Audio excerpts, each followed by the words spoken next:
Роза Ханум, вдыхая аромат 99 роз, поглаживая их лепестки, восхищается букетом, очень дорогим для нее.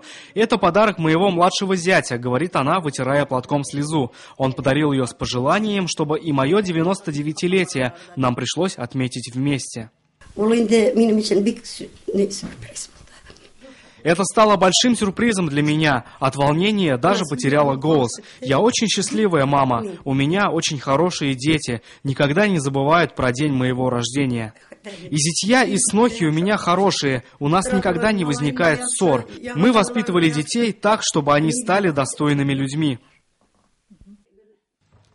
Роза Ханум вместе с супругом Халим Ага воспитали 6 детей. С малых лет им привили любовь к труду, воспитали их отзывчивыми и честными. И добились того, чего хотели. Все их дети сами обзавелись семьями и воспитывают детей. Лишь любимый супруг ушел в мир иной 11 лет тому назад. Сейчас Роза Ханум живет с младшим сыном Ришатом и снохой Айсалу. Мы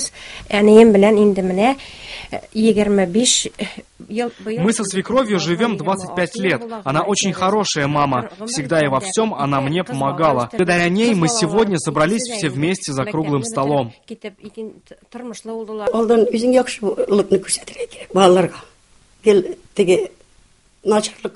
Сначала мать сама должна показывать детям пример. С плохим примером хорошего ребенка не воспитать. В то время работы было очень много, дети росли в труде, на их глазах мы с мужем жили в мире и согласии.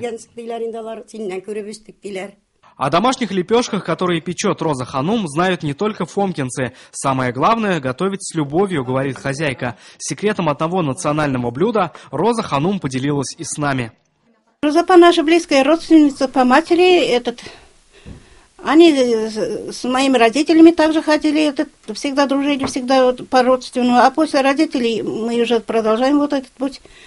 Она у нас воспитывала сколько детей, и я не встречала ни разу, не слышала ни разу от их невесты, от их этих, что ли, никакого плохого слова, что свекровь такая.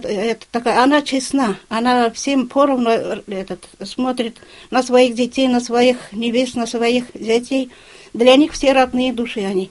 Дети Розы Ханум очень любят ее. Я желанный гость в доме детей. Недавно съездили на море, говорит она. Потеряв на войне 2 братьев и отца, росла сиротой. Всю жизнь работала в колхозе и жила ради детей. Теперь она может видеть плоды своего труда. А для 23 внуков и правнуков, бегающих возле нее, она истинный пример татарской женщины.